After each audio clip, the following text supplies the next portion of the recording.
Hola chicos de Chile, esta es la clase de historia y el día de hoy vamos a hablar del Estado como eje del desarrollo nacional a partir de la década de 1930. En la clase de hoy vamos a hablar específicamente, lo más importante de la clase de hoy es reconocer el modelo ISI o modelo de industrialización sustitutiva de importaciones. Para ello tenemos que tener claro las repercusiones que tuvo en América Latina la crisis del 29 en la bolsa de Estados Unidos. Vamos a hablar también acerca de la alianza estratégica que se generó entre la centroizquierda para llevar al poder al Frente Popular y el impulso que se le dio al modelo ISI basado en la industrialización del país, la expansión del Estado y el fomento del bienestar social. El fin del modelo de crecimiento está hacia afuera. Hasta la década del 20, de 1920, incluso 1930, porque este modelo ISI se va a consolidar ya por la década de 1940, a fines de los años 30, vamos a tener que esta época de crecimiento se caracterizó fundamentalmente por la exportación de materias primas. Esto generó que muchos países de Latinoamérica fueran monocultivadores. Esto quiere decir que se dedicaran a la producción agrícola de un solo elemento. En el caso de Chile, ese monocultivo o esa monoexportación fue la del salitre. Esto generaba que estos países que se dedicaban exclusivamente a un producto fueran más vulnerables a las fluctuaciones del mercado internacional. En el caso de Chile, como decíamos, con el salitre; en el caso de Bolivia va a ocurrir con el estaño y en el caso de Cuba va a ocurrir con el azúcar. Y por lo tanto, cuando estos productos, en el caso del salitre chileno, por ejemplo, fue reemplazado por el salitre sintético, o la caña de azúcar fue plantada a menor costo en los países africanos, entonces genera una gran crisis económica en los países que se dedican exclusivamente a un cultivo, a una exportación. Y otro aspecto importante del crecimiento hacia afuera fue el escaso desarrollo de las industrias locales. Y por lo mismo necesitaban importar la mayor cantidad de los bienes de consumo. Había una escasa o un escaso fomento a la producción nacional, había un nulo apoyo a la industria local, puesto que no se ponían restricciones ni se elevaban los impuestos, sino que la empresa nacional debía competir contra valores o contra precios que eran muy bajos de las importaciones. Las restricciones de la economía liberal y la incapacidad de competir con los productos exportados. Y también todo esto nos hacía dependientes de los créditos y de las inversiones que realizaban las potencias mundiales en la región, como por ejemplo la de los ingleses. Como efectos de la Gran Depresión de América Latina, vamos a tener primero la disminución de la demanda por parte de los países industrializados, afectados principalmente por Estados Unidos. Entonces vamos a tener que con esta disminución de la demanda de las materias primas, Chile se va a quedar con va también a existir una caída en los precios de estas materias primas, y sin embargo los productos importados van a mantener un valor bastante más elevado. Por lo tanto va a ingresar poco dinero a las arcas fiscales, pero va a haber que desembolsar más porque los precios siguen subiendo en el mercado internacional. También Estados Unidos en el año 1933 se va a declarar imposibilitado para para hacer préstamos para facilitar dinero, y Chile se va a ver en la imposibilidad de cancelar la deuda interna.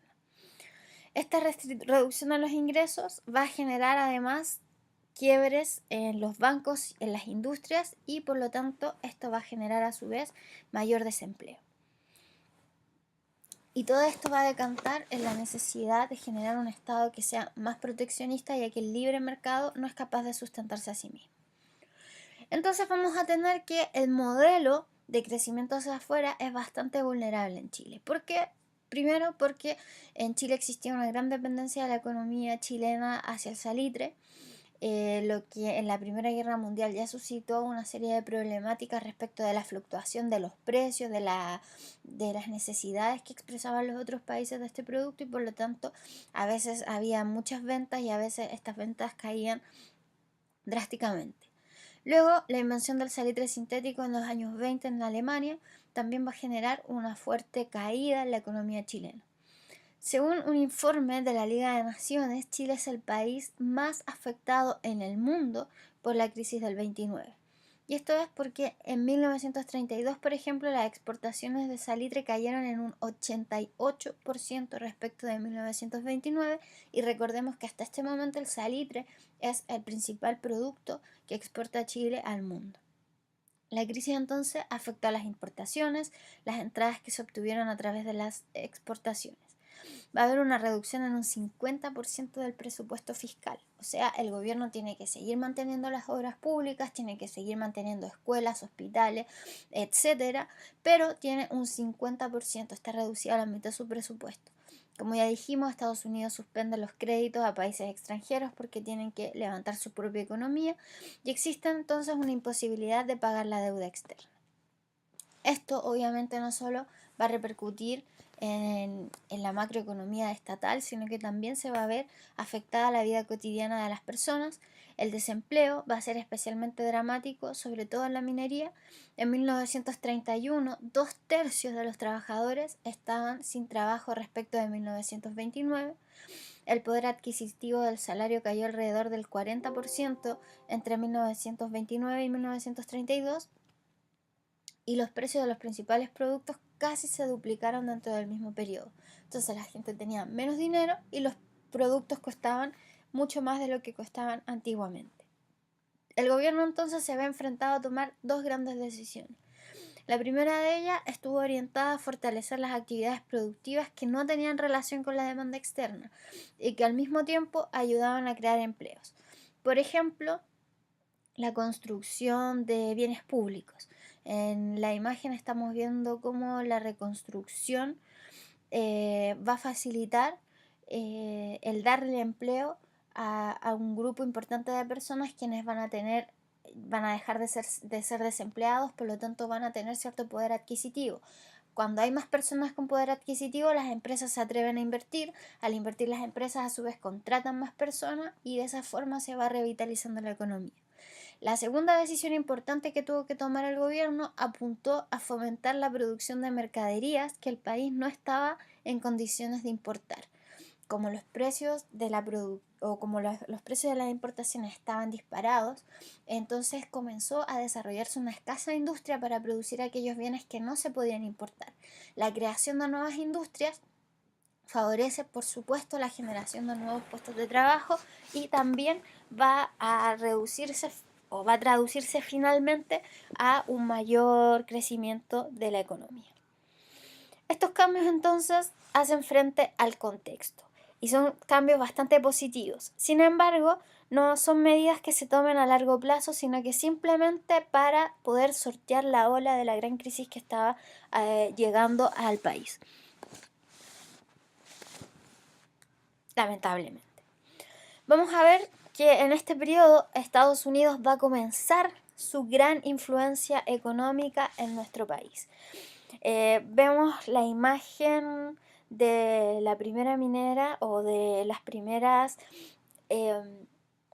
instalaciones de Estados Unidos para la extracción del cobre. Y vamos a tener que la influencia económica de Estados Unidos va a estar en varios ejes, o va a estar representada en varios ejes. Primero, tras la supremacía de Estados Unidos tras la Primera Guerra Mundial, el gasto bélico, la destrucción y el alto endeudamiento de los países europeos. Entonces van a generar que Estados Unidos se convierta a su vez en un prestamista para el resto del mundo. La industria salitrera no se derrumbó tras la Primera Guerra porque Estados Unidos seguía demandando, seguía pidiendo y seguía comprando el salitre nacional.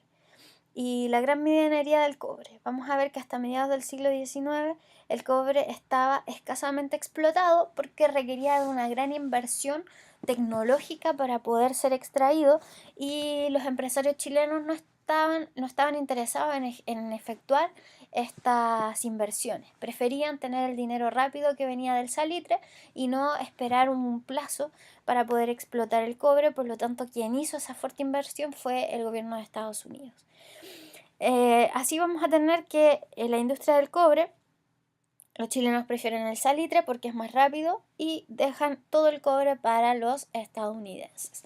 Pero además de la industria del cobre, Estados Unidos ejerce una influencia en cuanto a las importaciones o a las exportaciones en el caso de Chile, ya que el principal destino de las exportaciones agrícolas y de todo tipo chileno eran para Estados Unidos. Fue uno de los grandes compradores de las materias primas chilenas. Y además, gracias a los préstamos que realiza Estados Unidos durante la década del 20, se pudo financiar el gasto público que no se lograba costear debido a las fluctuaciones del salitre. Este contexto económico va a decantar en la política en que asuma el Frente Popular y con él los gobiernos radicales. Dentro del contexto político internacional tenemos la división del mundo entre un eje socialista y un eje fascista que van a dominar o que van a gobernar o que van a polarizar más bien las ideas políticas en el mundo. En Chile el panorama político se dividió en tres frentes. Por una parte tenemos a la derecha, que va a estar constituida por el Partido Conservador y el Partido Liberal.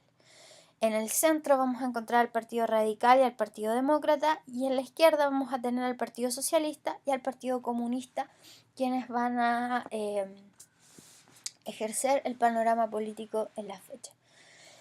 Vamos a tener que existe por 1938 una gran disputa, una gran contienda por la presidencia que va a estar encabezada por Pedro Aguirre Cerda, cuyo lema era pan, techo y abrigo, y por la facción de derecha representada por Gustavo Ros Santamaría, cuyo lema era orden y trabajo. Gustavo Ros Santamaría representaba en Chile las ideas o la figura del fascismo y que continuaría con la línea de gobierno de Carlos Ibáñez del Campo, y por su parte se acusaba a Pedro Aguirre Cerda de ser marxista y por lo tanto se llamaba a la población a tener cuidado porque un gobierno marxista podía ser o podía tener una repercusión bastante compleja y bastante nefasta dentro del panorama de la política en Chile. Y había además un tercer candidato. Por supuesto, Carlos Ibáñez del Campo no podía ausentarse. ¿Y qué le ocurrió esta vez? Pues él presentó su candidatura como representante de una izquierda, pero un crítico de la izquierda, de cómo se debían hacer las cosas. Sin embargo, un grupo de partidarios que se encontraba en el Seguro Obrero, en el edificio del Seguro Obrero, fue masacrado por la policía y así murieron 63 jóvenes en ese momento. Y por lo tanto, Carlos Ibáñez del Campo decide retirar su postura política, de retirar su candidatura, y solicita a sus adherentes votar por Pedro Aguirre Cerda. Vamos a tener que existe un triunfo del Frente Popular por un escaso 2%. Obviamente la derecha no estuvo de acuerdo con esto, quiso imputar las reglas, pero el Tribunal Calificador de Elecciones, el TRICEL, y el mismo Carlos Ibáñez del Campo reconocen el triunfo de Pedro Aguirre Cerda, y así comienza el periodo de los gobiernos radicales en Chile. Los gobiernos radicales van a estar encabezados por 3 presidentes y se van a desarrollar desde 1938 a 1952. El primero de los presidentes radicales va a ser Pedro Aguirre Cerda, pero deja el poder en 1941 cuando fallece aquejado de una tuberculosis. Lo sucedió en el cargo Juan Antonio Ríos, quien gobernó desde 1942 a 1946, pero debe renunciar debido a un cáncer que termina con su vida al poco tiempo. Y Gabriel González Videla, quien gobierna desde 1946 al 52, quien sí logra terminar su periodo de gobierno. En el gobierno de Pedro Aguirre Cerda vamos a encontrar que su candidatura fue apoyada por el Frente Popular, la alianza que incluyó a los partidos Radical, Socialista, Comunista, entre otros. Este detalle es bastante importante por las repercusiones que va o por la acciones que va a tomar Pedro Aguirre Cerda respecto del Partido Comunista. El lema del gobierno de Pedro Aguirre Cerda fue gobernar es educar y se materializó en la construcción de más de 500 escuelas y de otros centros educacionales a lo largo del país. En enero de 1939 se produjo el terremoto de Chillán, lo que impulsó definitivamente la creación de la Corporación de Fomento de la Producción, la Corfo, que va a ser símbolo del nuevo rol del Estado como un eje del desarrollo económico. El gobierno enfrentó el estallido de la Segunda Guerra Mundial, frente a la que mantuvo una neutralidad, pero se reclamó la soberanía del actual territorio antártico chileno. Por su parte, en el gobierno de Juan Antonio Ríos, vamos a tener que su candidatura fue apoyada también por los radicales, por los demócratas, por los falangistas, socialistas y comunistas. El lema de su gobierno fue gobernar es producir, y durante su gobierno se inauguró la industria siderúrgica de Chile con el nombre de Compañía de Aceros del Pacífico, de propiedad mixta, es decir, privada y del Estado. Se fundó además la Empresa Nacional de Electricidad Endesa, que es una filial de la Corfo, que llevó a cabo un plan de electrificación del país para poder llegar hasta los sectores o para poder alcanzar aquellos sectores que aún no habían sido alcanzados por la energía eléctrica. En 1944 se creó la Sociedad Constructora de Establecimientos Hospitalarios, la que va a jugar un rol muy importante en el desarrollo de la infraestructura de la salud pública de nuestro país. En enero de 1943, Chile rompió relaciones diplomáticas con el eje Alemania, Italia y Japón y va a declarar la guerra a este último país en abril de 1945. El gobierno de Gabriel González Videla, por su parte, va a tener una candidatura que fue apoyada por radicales, comunistas y liberales. En septiembre de 1948 va a dictar la Ley de Defensa Permanente de la Democracia, o la Ley Maldita, que proscribió al Partido Comunista. Es decir, fue electo o fue apoyado por el Partido Comunista, pero tras la polarización del mundo, tras el final de la Primera Guerra Mundial, le declara prohibido, declara ilegal al Partido Comunista y sus militantes son exiliados y deben viajar a otros países a refugiarse. En 1949, el Congreso aprobó el voto femenino para las elecciones presidenciales. En 1950 el gobierno creó la Empresa Nacional del Petróleo, la ENAP, que va a iniciar la explotación de este recurso en la región de Magallanes.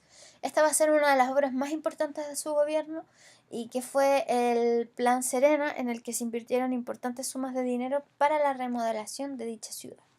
Y como decíamos, su gobierno se enmarcó dentro del contexto internacional de los inicios de la Guerra Fría. ¿Cuáles van a ser las características sociales y políticas del periodo? Primero, van a buscar una economía de crecimiento hacia adentro. Como ya decíamos, una fuerte inversión en el gasto público, en contratar personas para que puedan realizar faenas o labores de mejoramiento del país, para que con esto poder dar empleo y con ello salarios que permitan a la población invertir y a los empresarios también invertir en empresas. Y por otra parte, el fomento a la industria nacional. Por otra parte, va a ser bastante flexible y de un pragmatismo político bien interesante, porque va a ser electo o va a ser apoyado por distintos grupos políticos del país, pero como dijimos, en un momento va a darle la espalda a uno de los partidos que lo apoyó. El desarrollo de la industria, de la manufactura, prestaciones de servicios sociales también.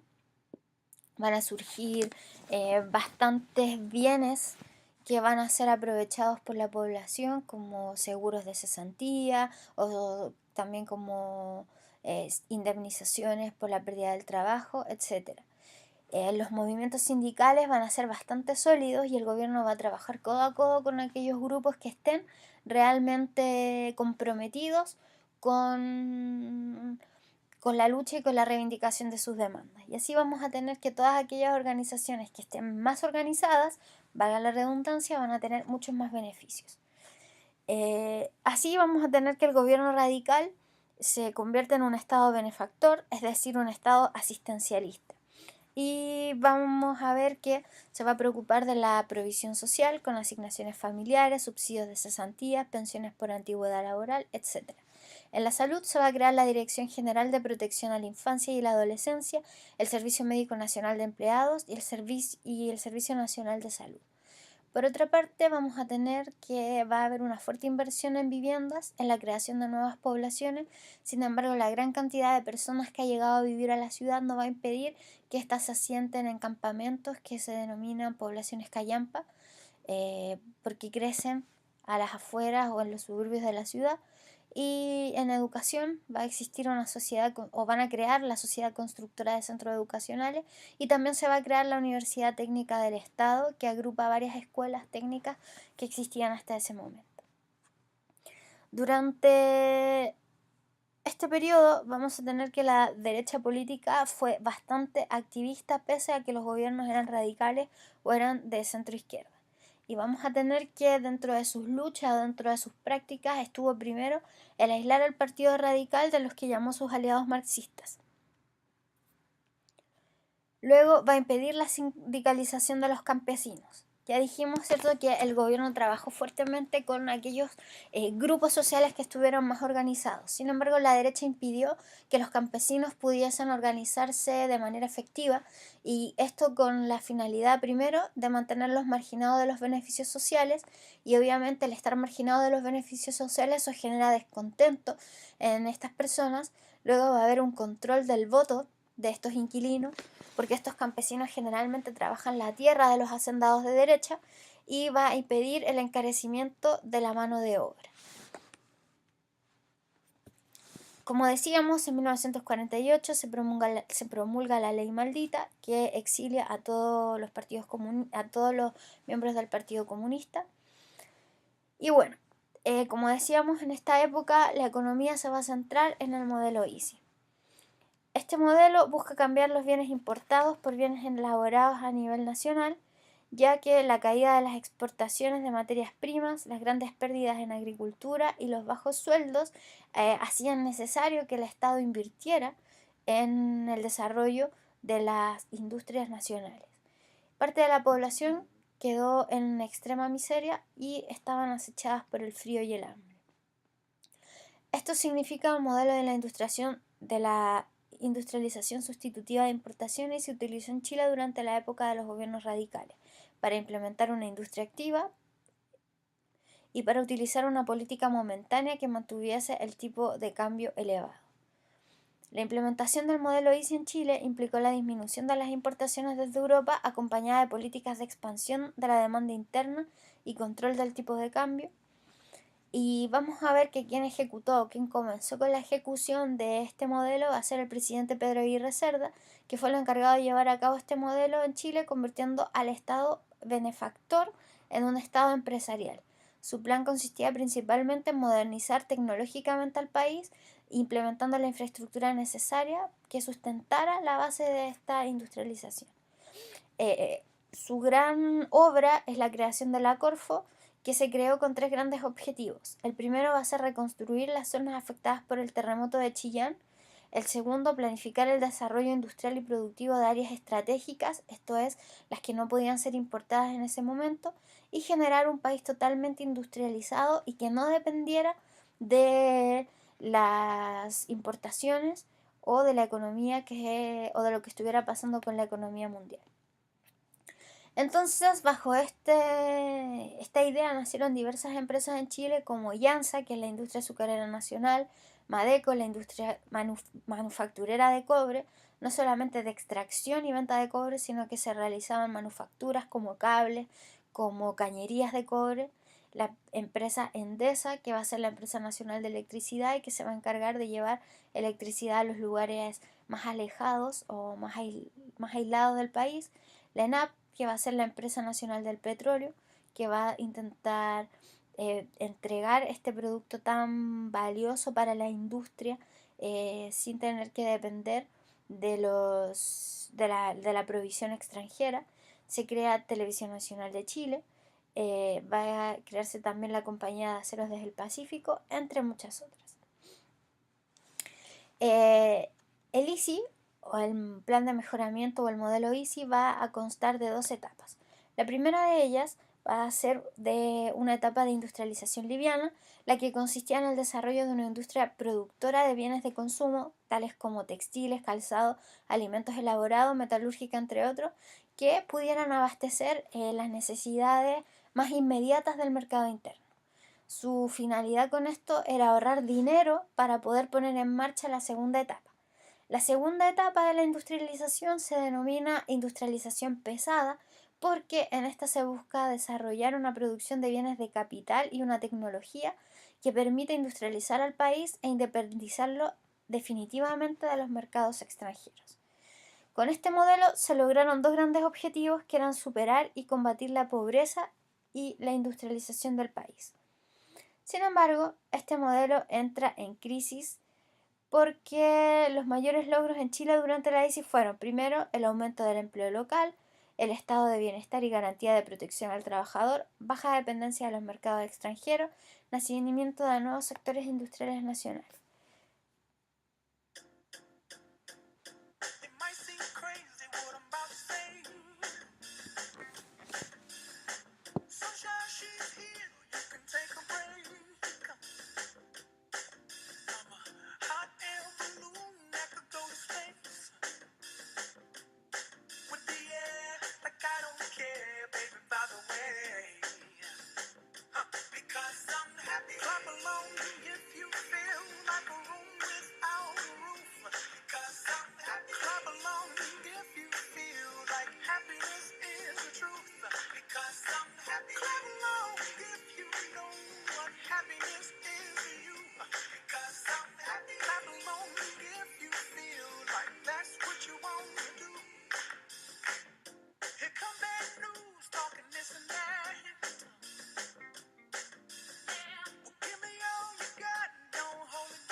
Y así entonces podemos llegar al final de este periodo en el cual Chile tuvo grandes intenciones y todo el potencial para crecer y para desarrollarse tecnológicamente e industrial y desarrollar sus industrias, pero sin embargo su dependencia de los préstamos y su dependencia de la inversión que Estados Unidos realizó en nuestro país impidieron que pudiésemos desarrollarnos y dejar de depender económicamente de los otros mercados. Y bueno, lo que viene después ya va a ser bastante más complejo en cuanto a la dependencia que tenemos de otros mercados.